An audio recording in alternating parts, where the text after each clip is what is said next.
Okay, welcome back once again. This one is the first subcategory of present tense, that is a simple present tense. Clear?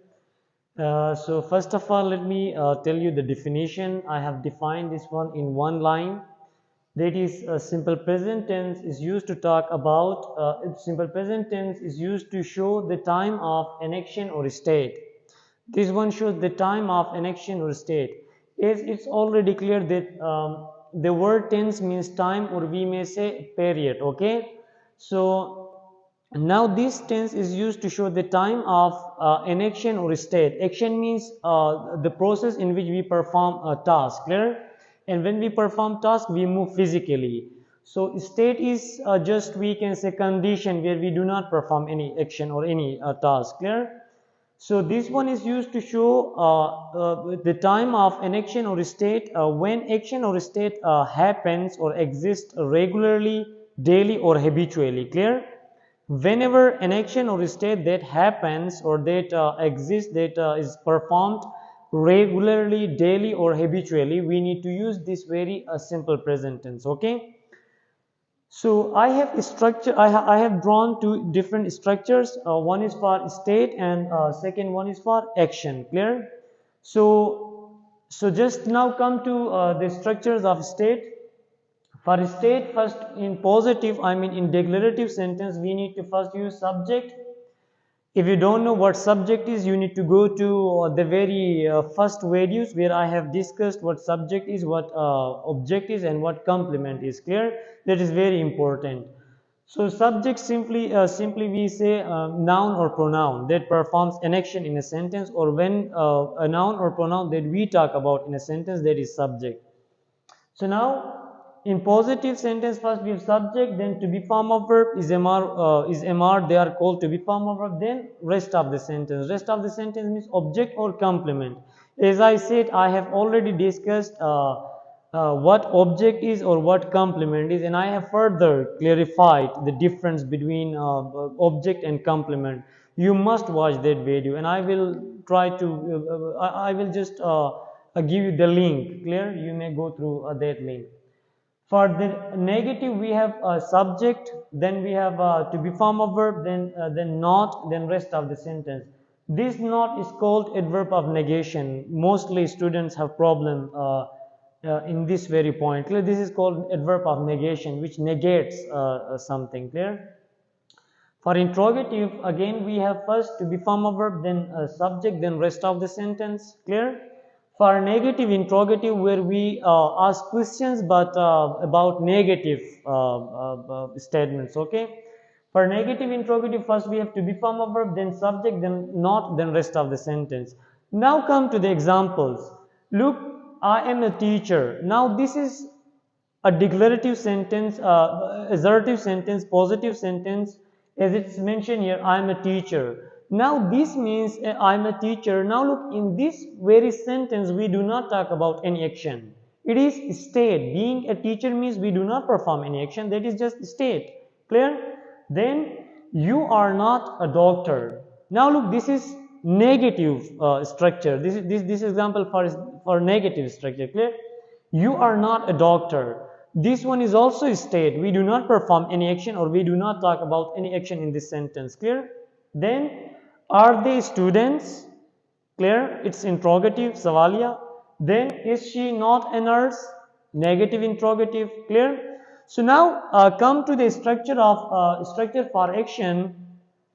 This is very just technical. Clear? Because of these suffixes. These are called suffixes. These are called suffixes. Clear? For positive, first we use subject. Clear? Then we use first form of verb. With the first form of verb, we use s, es, is. There is a rule I will discuss with you. Clear? When a verb that ends with just the letter e, we need to just add s. Clear? When the letter that ends with ch or sh or x or z, so we have to just put es. For example, watch. Watch. Now look, the letter watch, the word watch ends with the letter C and H. We have to add es with with this first form of verb. Clear? So now ies, when a first form of verb that ends with the letter y. For example, we have steady. The verb steady ends with the letter y, and before this y we have the letter consonant letter. Clear? When a verb that ends with the letter y or and that y, the letter y is preceded by consonant letter, we need to simply remove y, then we need to just add ies, that is steadies. Is it clear? And when we use these suffixes when the subject pronoun he, she, it. We use these suffixes with the subject pronoun he, she, it. We do not use them. We do not use s, es, is with the first form of verb when the subject is I, we, you, they, or just a plural noun. Is it clear? So this is the structure for positive, and this one is the structure for negative. First subject, then we use do, does. Clear? Do is used with the subject pronoun I, we, you, they, and plural noun. And does is used with the subject pronoun he, she, it, and singular noun. Clear? And then not, then first form of verb. Keep one thing more in your mind. These suffixes are only used in positive or declarative sentence. We do not use them in negative interrogative or negative interrogative. Keep this point in your mind. If the subject pronoun he, she, it, or singular noun, we use these suffixes in positive sentence. I mean in declarative sentence. Clear? If if if the subject pronoun are the same or the structure is negative interrogative or negative interrogative, we are not supposed to use these suffixes here. Clear? So is I have mentioned a subject plus do, does plus not plus verb plus rest of the sentence. Is that clear? Good. Then come to interrogative. In interrogative structure, we first use do, then does, then subject, then verb plus, then rest of the sentence. As I already discussed, do is used with this subject pronoun, does is used with this subject pronoun.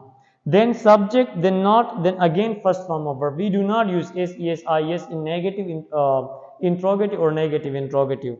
Then rest of the sentence. Now come to the examples. I read novel every day.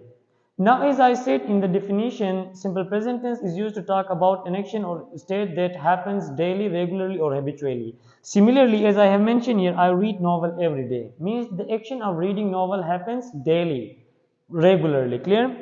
Then she does not. Now look, the subject pronoun is she. We have to use does. We cannot use do because as I mentioned here, the rule. Clear? This rule is called subject plus verb agreement. That's why. Clear?